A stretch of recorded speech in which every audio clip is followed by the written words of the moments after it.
Qu'est-ce qu'elle a, ta girl? Ma girl, c'est ma copine parce qu'elle est parfaite. Ma girl, c'est une amie parce que j'apprécie particulièrement sa douceur et sa gentillesse.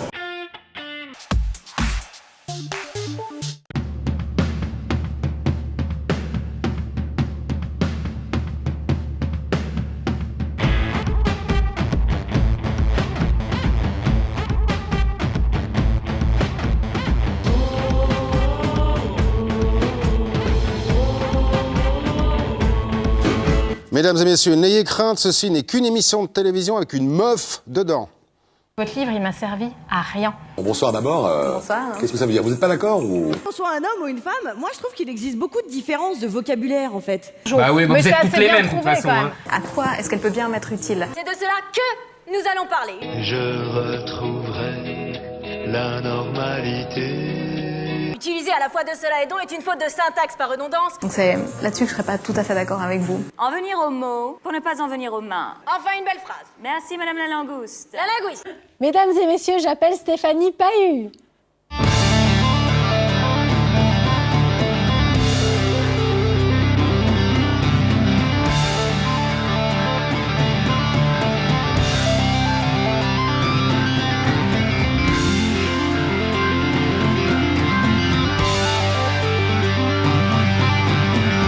Stéphanie, avec vous, je vais devoir surveiller mon langage et faire appel à tout mon bagage pour tenter de dresser dans un français impeccable le portrait de la seule linguiste qui coiffe le féminisme dans tous les médias, armée de sa jolie tignasse blonde. Oui, c'est sexiste ce que je viens de dire, mais faut bien qu'on vous refile du boulot. Le vôtre, traquer, épingler, disséquer, détourner, étudier le verbe pour le conjuguer au présent dans une société qui ne sait pas toujours définir ses plus grands mots. Aïe. D'autant qu'avec vous, le verbiage académique se prend régulièrement un bon coup de talon aiguille. Oui, c'est encore sexiste, ce que je viens de dire. C'est vous aussi qui faites débander le charme d'un 007 sur un plateau ou décoller d'un coup de rhétorique l'arrogance machiste des affiches publicitaires. De la sémantique romantique? Oui, on vous le reproche parfois. Ce qui ne vous empêche pas de trébucher fièrement sur un prix Champignac en déclarant que le sexe n'est plus tabou et que dans les interviews, il était dans toutes les bouches. Et si je disais que la vôtre est beaucoup trop rouge pour être honnête, ce serait encore une fois sexiste. Mais au fond, c'est normal, non? D'ailleurs, la normalité, vous la bouffez tout cru dans un bouquin qui va paraître le mois prochain. Stéphanie, vous êtes sur tous les fronts et vous vous fichez bien des affronts. Pas eu, pas pris. Bon, allez, vous nous rejoignez? Bonsoir. Bienvenue. Alors, dans ce portrait dressé par Fred Vallet, qu'est-ce que vous retenez? Le mot sexisme? Non, je retiens plutôt l'intérêt pour les mots et le fait que ce qui était mis en avant, c'était le côté linguiste et puis analyse des discours. Est-ce qu'on dit souvent des choses fausses ou exagérées sur vous quand on doit faire un petit portrait? Des choses fausses ou exagérées? Non, dans celui-ci, il n'y avait rien de très faux ou de très exagéré. C'était un peu patchwork, mais ça correspond peut-être à ce que je fais dans la vie de tous les jours. Donc non, on décrit parfois avec pas mal d'insistance le physique, parce que c'est censé être en contradiction avec ce que je défends comme idée. Et on me dit, ah bah tiens, vous êtes féministe, mais vous n'en avez pas vraiment l'air.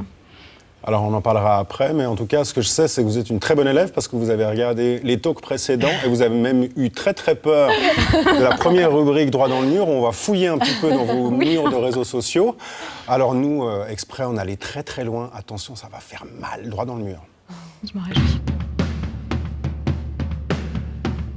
Et attention, fermez les yeux parce que la première image, vous allez le regretter très très longtemps. Ok.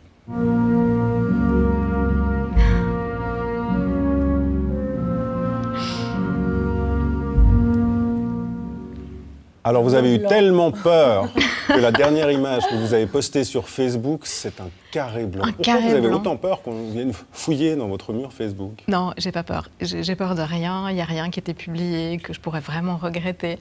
Par contre, c'était un petit carré pour faire dialoguer les questions de la censure, de la pertinence, de l'impertinence, de ce qu'on peut classer dans la catégorie, des choses un peu plus légères que j'ai pu publier par le passé, donc c'était plus... Du coup, en fait, quand on sait qu'on va venir fouiller, est-ce qu'on doit tout d'un coup se dire « Mon Dieu, qu'est-ce que j'ai bien pu publier ?» et puis aller peut-être effacer ce qu'il ne faut pas? Non, on a plutôt des souvenirs attendris en se disant « Je pense qu'ils vont tomber sur cet élément-là » et ma foi, il existe, donc ça ne sert à rien de l'effacer. Est-ce que c'est très spontané ce que vous postez ou est-ce que vous êtes un personnage public?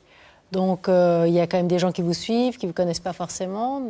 Quel est votre rapport avec, finalement, ces réseaux sociaux? C'est jamais complètement spontané, parce que vu le métier que j'ai, le fait d'avoir des étudiants, donc j'ai quand même une responsabilité face à l'image que je peux donner. Donc, je calcule toujours cette cible-là, les étudiants, et puis aussi, même s'il n'a pas encore accès à ces réseaux, mon fils, en me disant qu'est-ce qu'il est possible de publier sans porter préjudice à ces deux instances. Mais après, par contre, j'ai la double casquette, donc j'analyse aussi la manière de publier, et les réseaux sociaux ont quelque chose d'assez pervers. C'est qu'ils cassent la distance entre les publics, donc il n'y a plus de distinction des publics, il n'y a plus de distinction non plus entre le moi intime et le moi social, il n'y a plus non plus d'espace entre les coulisses et puis la scène. Donc ça crée une forme de désinhibition, le fait aussi qu'il n'y ait pas de rétroaction directe, parce que certaines photos, on se dit, bah tiens, on les prend en version papier et on va les montrer à son voisin, à son médecin, à son boulanger, à ses étudiants. On n'oserait pas faire ça et on aurait la rétroaction directe, la tête atterrée des gens en face. Facebook, il n'y a pas ça. Mais oui, mais qu'est-ce que c'est que cette image? C'est pas possible. Tandis que Facebook, il n'y a pas ce risque-là, donc on ose plus. Alors, il y a le féminisme, et vous dites vous-même que vous êtes dans l'analyse, et les réseaux sociaux fait qu'il y a un peu à boire et à manger, et je pense que vous pourriez y passer jour et nuit pour y trouver des choses à analyser, ou en tout cas à grignoter. Et moi, au lieu d'aller chercher des choses féministes ou alors sexistes, j'ai décidé hier de mettre un statut et d'attendre les réactions. On regarde juste le statut. Donc, je cherche une femme de ménage, ce qui est vrai. Par contre, j'ai écrit de manière un tout petit peu exagérée, où j'aimerais qu'elle soit moins chère que ma chemise en jean, etc., etc. Déjà, est-ce que ça, c'est sexiste ? Alors, je cherche une femme de ménage majeure, propre, moins chère que ma chemise en jean et prête à déblayer le plancher avec élégance. J'ai pas lu la fin, mais c'est compliqué. Enfin, ça répond à nos imaginaires parce qu'il y a plus de femmes de ménage que d'hommes de ménage. Donc, c'est une habitude, mais il se trouve que ça correspond à une réalité socioculturelle. Et puis après, moins cher, non, c'est peut-être pas sexiste, mais c'est peut-être pas très sympa pour la personne qui va bosser pour vous à un salaire inférieur à ce qui conviendrait. Donc, il y a plein d'autres travers que le sexisme dans ce profil-là. Et moi, quand j'ai lu ça, je me suis dit, mais pourquoi femme de ménage? Pourquoi pas je cherche un ou une auxiliaire Parce qu'on ne le dit jamais, alors ça c'est autre chose aussi. Il y a des expressions qui datent et qui aujourd'hui on utilise encore, mais on ne se rend pas compte qu'il y a le mot femme dedans, alors que effectivement je crois que, j'ai pas les chiffres, mais il y a plus de femmes encore aujourd'hui qui le font que d'hommes. Mais j'ai eu des réponses évidemment, et puis on m'a traité de pervers, de pauvre type, je crois d'abord, si on regarde. Vous vous trouvez drôle? Pourquoi une femme, entre deux émissions télé, vous pourriez passer l'aspirateur dans le bureau, vous pourriez faire des économies? C'est gentil ça, merci. C'est une bonne idée pour Leïla. Je remercie la personne qui a dit ça, je ne peux Et puis que saluer ce bon sens. une deuxième réaction où voilà, on me dit, bah voilà. Alors on n'est pas une chaîne féministe, je profite pour dire qu'on n'est pas une chaîne féministe. Mais en gros, est-ce que ces réactions sont normales ou finalement est-ce que les réseaux sociaux ont un peu accentué le fait qu'on n'a plus le droit d'être dans le 3e degré ou rigoler un peu avec ça? Mais les réseaux sociaux ont accentué le fait que tout le monde estime avoir le droit de prendre la parole et avoir un espace pour expliquer ce qu'ils pensent. Donc il y a vraiment cette grosse désinhibition. Donc les gens vont donner leur avis sur tout. C'est surtout ça, vraiment le changement majeur. Après, ça a accentué certainement parce qu'on met en évidence, on fait circuler davantage, mais c'est assez souvent les mêmes personnes qui interviennent sur ces réseaux et qui commentent les mêmes types de statuts. Donc je ne sais pas si c'est représentatif d'une opinion qui circule dans nos sociétés. Il n'y a pas toutes les catégories socio-culturelles, professionnelles qui sont représentées sur ces réseaux. Donc il ne faudrait pas non plus tirer des généralités de ce qu'on peut lire dans les profils. Alors, il y avait la panne Facebook, Fred, donc vous n'avez pas eu assez de réponses non plus, probablement, hier. Alors, à l'heure où vous l'avez posté. J'ai trouvé ma femme de ménage et c'est pas un homme, mais j'ai pas fait exprès.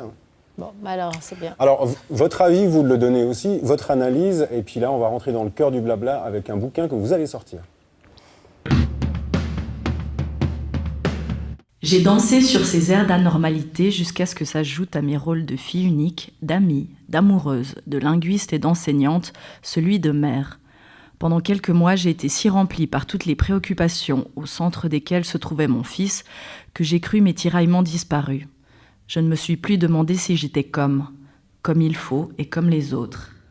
Bon, alors Stéphanie, la normalité, Qu'est-ce que c'est dans le fond? Est-ce que vous avez envie de définir une norme et en quoi est-ce qu'on transgresse lorsqu'on s'en éloigne?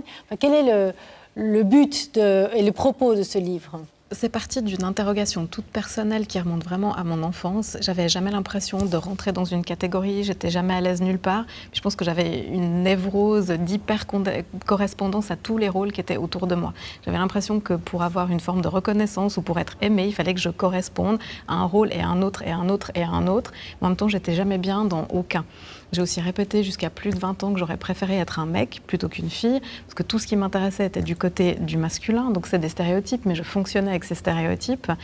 Et certaines fois, je pense que les gens se sont dit aussi, elle n'est pas tout à fait normale, ou même en étant féministe, mais en portant les vêtements que je porte, donc il y a un vrai questionnement personnel. Mais ce que j'ai voulu faire, c'est exposer ce questionnement, essayer d'en faire profiter d'autres, et surtout faire dialoguer des voix, et puis de chercher tous les outils qui me permettaient de mieux fonctionner avec cette angoisse de l'anormalité ou de l'anormalité. Du coup, les normes que vous aviez avant de travailler sur ce livre et les normes, vos normes maintenant, est-ce qu'elles ont forcément changé? Il n'y a rien qui a changé, mais je suis plus consciente de ce qu'on fonctionne tous. Enfin, c'est pour ça que le titre est celui-ci. Donc ça, c'est l'idée d'un artiste d'avoir fusionné les deux mots. Mais la normalité, c'est un processus, c'est indissociable. Et puis, on fonctionne tous dans des réseaux de normativité. Alors, ce qui a changé, c'est que je me sens plus à l'aise et je ne me sens plus obligée d'être normale ou pas normale. Et je trouve, par contre, que c'est normal de me poser la question. Donc, c'est ça qui a changé. Mais il n'y a pas grand-chose en termes de comportement qui a bougé. J'ai cru que tout bougerait en devenant maman, par contre. Mais est-ce qu'on devient, on fonctionne selon des normes parce que c'est la société qui nous a drivés comme ça, ou est-ce que l'être humain, intrinsèquement, répond à une norme? Est-ce qu'il a besoin de répondre? C'est pas un peu les deux, en fait, finalement? Il y a un aller-retour entre ces deux aspects, mais l'être humain a besoin de contact social, donc il va chercher dans le contact de la reconnaissance, il va légitimer au fil de ses comportements son propre personnage, essayer de tester son authenticité. Et puis l'être humain a aussi besoin de trouver des alliés, simplement, de trouver des gens qui fonctionnent comme lui. Donc là, il y a un besoin effectivement naturel de socialisation et de normalisation, normativité. Rapidement, dans ce livre, vous avez fait appel à des personnalités diverses pour qu'ils expriment eux-mêmes le fait, enfin, en gros, savoir si c'était normal ou pas.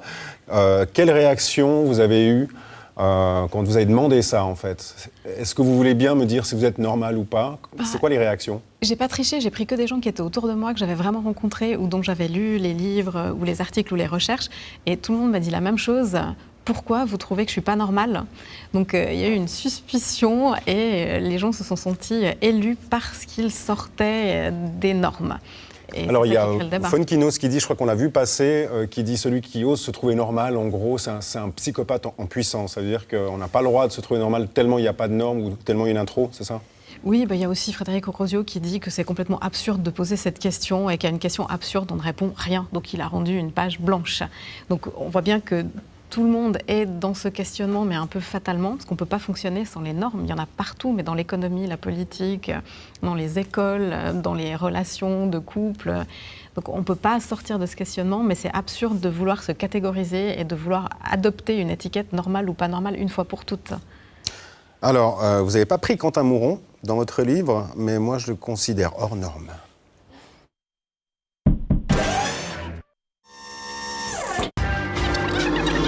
Vous éviteriez ainsi les malentendus, les apories, les schismes douloureux.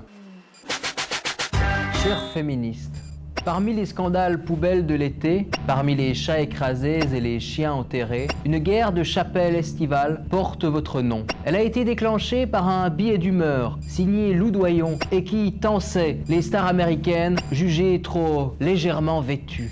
Si le fond n'intéresse guère qu'une poignée de spécialistes, est saisissante la forme de cet affrontement. Les femmes, leurs droits, leur dignité, tout cela est passé au second plan.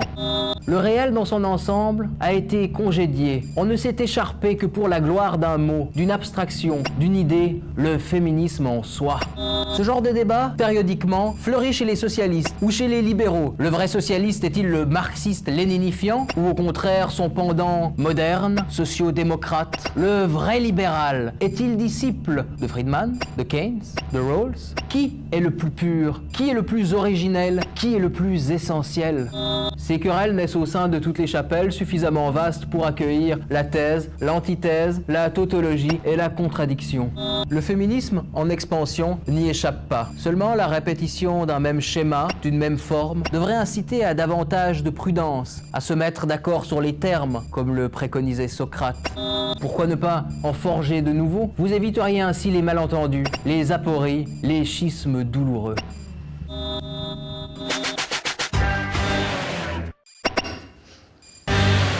Alors Stéphanie, la rubrique de Quentin Mouron nous amène inévitablement à se poser la question, est-ce que le féminisme est-il normé ?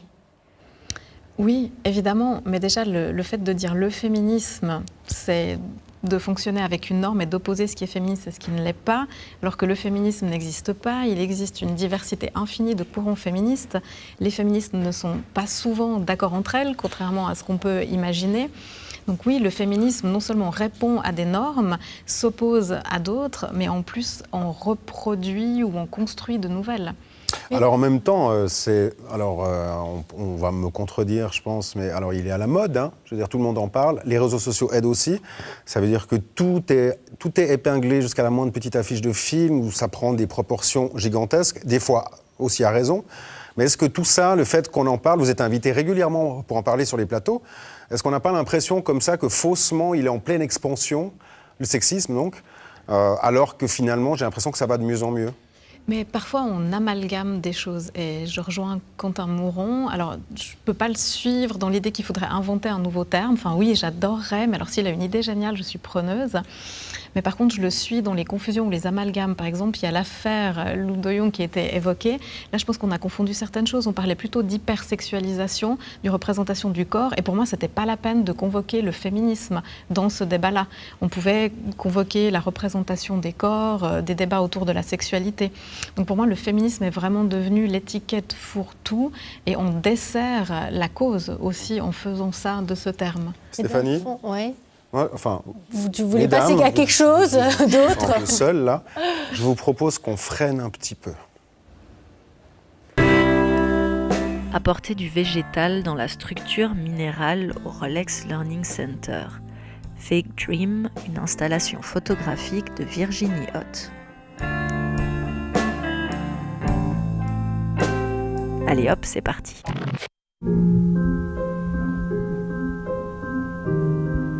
Clique, soulève ta paupière et ton index. Clac, presse le déclencheur et sur la touche pause. Clic-clac, fixe le monde une bonne fois pour toutes dans ta prunelle et sur le papier.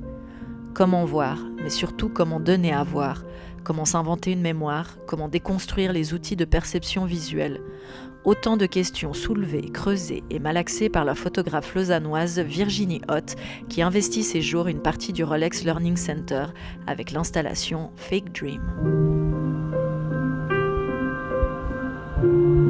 Fake Dream, c'est une invitation vraiment dans un lieu, dans ce Rolex Center qui est un peu une sorte d'ovni, un vaisseau spatial qui est un peu une œuvre d'art en soi. Donc c'était un peu une gageure de trouver je sais pas, un type d'intervention qui soit intéressant. Et je trouvais très beau, mais très gris, très froid, très aseptisé d'une certaine manière.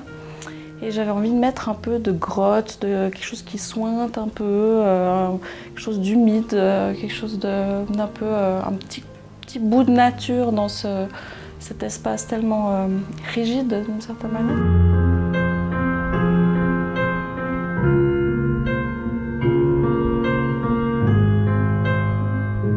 Parce qu'au fond, tout est tout le temps en mouvement, la pensée, le regard, la matière elle-même qui se modifie tout le temps. Et le fait de pouvoir s'arrêter un tout petit moment sur une image. Aussi, bien sûr, il y a le rapport au réel, ce qu'on a vécu au moment, la mémoire de ce que c'est, etc. Puis ensuite, ça existe en tant qu'image, en tant que sujet de réflexion. Et ça, juste là, en ce moment, ça ne bouge pas. Et on peut réfléchir. C'est une sorte de luxe incroyable de pouvoir réfléchir à une image.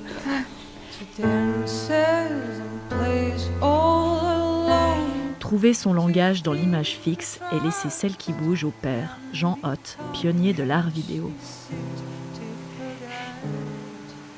Mon père n'était pas photographe, donc j'ai pris un médium qui me permet d'échapper un petit peu. C'est pas vrai parce qu'il a aussi fait des photographies, mais disons que ça m'a permis de trouver un petit peu mon langage. Et oui, je pense que clairement il y a des relations réelles qui sont issues de ces problématiques. Maintenant, j'oserais pas les reprendre à mon compte, ce serait trop prétentieux. En fait, je fais des murs et puis tous les 6 mois, ils se montent et puis après, il y en a 3 couches, puis après ça se démonte. Et j'ai besoin d'avoir une sorte de contexte, d'images différentes. Il y a des images de mes étudiants, de Jarmouche, Mehdi Benclair, une photo de mon associé David Gagnebin, qui a fait une expo à Standard Luxe que j'aimais bien.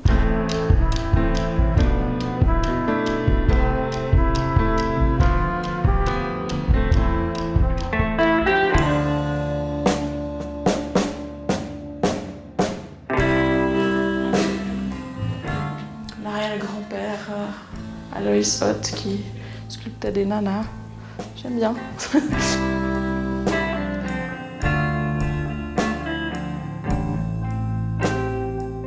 Alors Stéphanie Pahu, maintenant on a rendez-vous avec un journal qui a l'habitude de vous appeler dès qu'il y a des soucis avec le féminisme ou la langue. C'est Le Matin. Bonjour Le Matin. Bonjour. C'est Laurent. Bonjour Laurent. Bonjour. Comment ça va? Très bien, je suis très heureux, d'autant qu'on a appris une excellente nouvelle aujourd'hui. Les Helvètes sont toujours les plus riches en termes de fortune par habitant. Ils viennent jamais me voir pour faire ces petites études, quoi. Si, justement, puisque les actifs financiers nets par habitant ont atteint une moyenne de 172 000 francs en Suisse l'an dernier. Donc, vous voyez, vous êtes un petit peu dans la cible, Fred. Alors, on en recausera après, mais... Mais Laurent, pourquoi est-ce que les Suisses sont les meilleurs en tout? Ils sont les meilleurs en innovation, ils sont les plus riches. Ouais. Je crois que ce sont des bons amants ou c'est piètres amants, je sais pas, il y avait aussi... Évidemment. Non, mais on n'est pas bon en tout, puisque les ménages suisses restent aussi, paradoxalement, ceux dont la dette est la plus élevée au monde, avec une moyenne nationale, et là, ça vous parlera peut-être, Fred, de 87 343 francs par personne. C'est déjà plus juste, ouais. C'est déjà plus juste. Oui, c'est déjà plus juste, effectivement. Donc en fait, ils s'endettent pour faire des économies. Oui, c'est ça, c'est un peu ça, oui, exactement. Oui. Et on fait quoi avec cette information? Ça veut dire qu'il faut travailler plus? Ça veut dire qu'il faut se réjouir de vivre dans un pays qui a quand même les moyens, même s'il est vrai que cette moyenne de richesse par habitant est fortement augmentée par quelques riches helvétiques. Mais enfin, ça donne confiance en l'économie helvétique, ça donne confiance en notre pays, finalement. C'est plutôt une bonne nouvelle, non? On va prendre ça pour une bonne nouvelle, alors. Oui, je crois que c'est mieux. Merci, Laurent. Merci, Laurent. Bonne soirée. Bonne soirée. Et puis, hier soir, on a eu quelqu'un, c'était qui hier soir? On reçoit tellement de monde, c'était qui hier? C'était Joseph Ziziadi. Ouais, voilà. Qui a une question pour vous. Bien. Stéphanie, est-ce que ça serait possible de me dire pourquoi est-ce que dès le plus jeune âge, les garçons et les filles ont des rôles quasiment traditionnels qui se mettent en place? Alors rapidement, est-ce que vous pourriez faire un livre là-dessus, je crois? C'est un livre qu'il faut écrire rapidement. Alors, il y a des comportements que les enfants produisent naturellement parce qu'ils ont des dispositions psychologiques, biologiques. Donc le rose, le bleu. Non, alors ce qui est naturel, c'est marcher, manger, dormir et puis saisir des objets avec des facultés psychomotrices.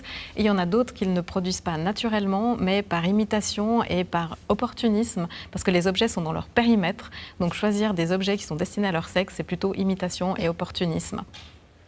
Donc, on est déjà opportuniste depuis enfant. C'est terrible. Opportunisme, je détourne un tout petit peu le mot. Je me permets de faire ça de temps en temps. Mais c'est plutôt parce que les objets sont devant leurs yeux et puis qu'ils vont les saisir plutôt que d'autres. Stéphanie Pahu, merci beaucoup d'être venue.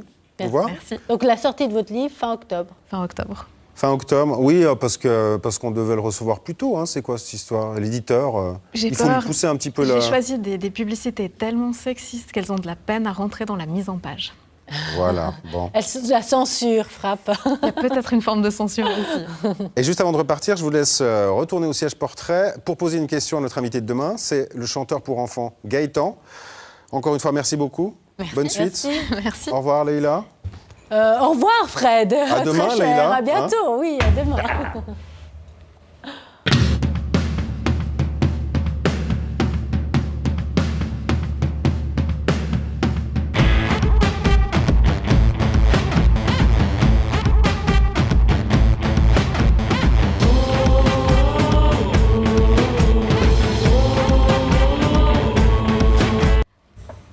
temps, je me suis baladée un peu dans votre univers. Il est très proche de celui d'Henri Dès, votre prédécesseur et peut-être votre modèle.